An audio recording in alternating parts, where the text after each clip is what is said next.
Hello everybody, welcome to the core content lecture. This one will be focusing on proper trade management and risk allocation. So getting started with partial profit taking and trailing stop.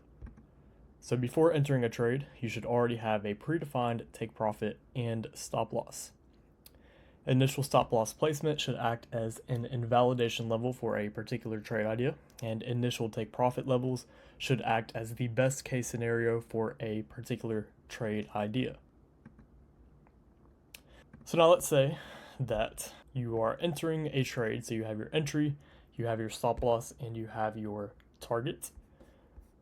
So let's say you're targeting a 1 to 2 risk to reward, so your entry and your stop, the difference between that, your target is twice of that. So I know a lot of people get tripped up on how they should properly take partials and when they should move their stop and trail their stop.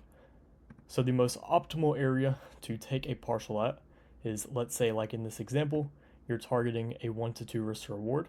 So this would be the highest echelon of your target. The best place to take a partial is once price breaches halfway from your target to your entry. So where price would technically be at a 1-to-1 risk reward, you're looking for, if you were bullish, old highs and old fair value gaps that are in between from the halfway from your target to your entry and the full target itself.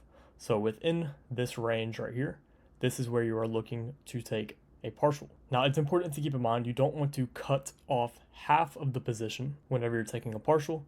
It's best to take off about 20 to 30% of the position, because if you take off half, immediately as soon as price trades half from your target to your entry, then you will skew the risk reward over time and you will actually cause more damage to yourself if you have a lower hit rate. But if price were to trade through the halfway point of your target and your entry and you took a partial at an old high or an old fair value gap, the only time you are permitted to actually move your stop loss to break even is once you take that first initial partial. Not only does this help manage risk a lot and prevent you from taking unnecessary losses with moving your stop loss to break even, but the importance of moving it to break even after you take a partial is it helps a lot with your psychology if price were to return back and trade and hit you out at break even, because you already took something out of the market, so you won't feel the need to go back in there and get something, as well as you won't feel quote unquote betrayed by the market. And generally once price breaches halfway from your target to your entry, if it rolls back and hits you out at break even after you move your stop loss to break even, more times than not it will likely invalidate the trade as a whole. But even though you were wrong, you were still right. So that is why partial profit taking and proper stop trailing is extremely important. You don't want to do it too early, as well as that you don't want to do it too late. So the sweet spot is waiting for price to breach halfway from your target to your entry. Look for old highs and old lows, as well as for value gaps. Take off about 30% of the portion of the position, and then that's when you're permitted to move your stop to break even, and then allow the trade to ride to either your target or just hit you back out at break even. All right, mitigating losses.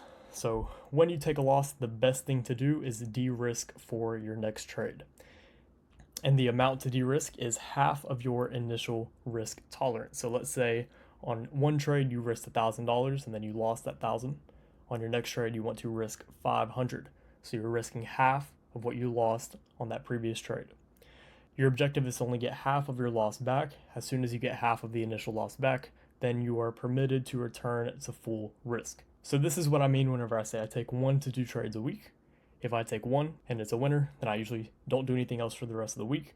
But if I take a trade on a week and then it turns out to be a loss, on that next trade, I'm only risking half of what I risked on that previous trade. And if I get half of that trade back or half of that loss back, then I'm just calling it a week there. And if that second trade loses, then I'm just calling it a week.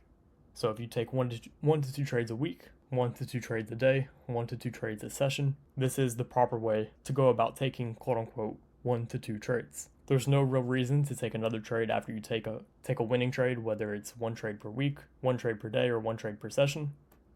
The only time you should really take a second trade is to try to get half back on a previous loss. And the reasoning behind that is the monthly goal. So an amazing goal is to target 6% per month.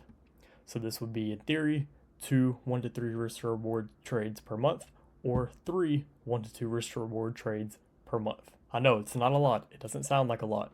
You're probably thinking, oh, it can't be this easy, but I promise you, less is more. Once you start waiting for proper trade setups to play out, and once you really become patient, you'll see that some weeks you don't even need to take a trade. And more times than not, you'll be waiting instead of doing something. And that's the proper mindset that you want to be in. But if we take a look at the static rate of return, if you were to target 6% per month for an entire year, that would be a 72% rate of return. So you would make 72% on the year. If you were to, let's say, have a $100,000 account and you were to risk $1,000 per trade and then go for those 2 1 to 3 risk reward trades per month. And I know not every month you're going to be perfect, but that's fine. This is just the hypothetical to allow you to see the grand scheme of things. But that would be 72% per year. That is better than every single firm. That outpaces a lot of people if you just go for 6% per month. And I believe that's a pretty achievable goal, especially once you get to a point to where you really know what you're doing. Now, on top of that, if you compound that 6%, it would turn to be a 101% return. So if you had a $100,000 account, if you were to compound your 6% per month, you could make $100,000 that year. Now, compounding is a little bit more difficult just because you're adding a little bit more risk after every single winning trade. But compounding is pretty much, let's say, again, you're risking $1,000 and you have a $100,000 account. After you take a win, and let's say you're going for a 1 to 3 risk reward, now your account value is at $103,000. So then on that next trade, you're risking $1,300, compounding on that previous win. So if you take everything slow and steady and you really wait for high probability scenarios and you aim for 6% per month and you just compound that throughout the entire year, whether it's a static rate of return or a compounded rate of return, you are outpacing pretty much every single other trader by either 2 trades per month or 3 trades per month. So hopefully y'all found this one insightful. I will speak with you all again soon. Good luck and good trading.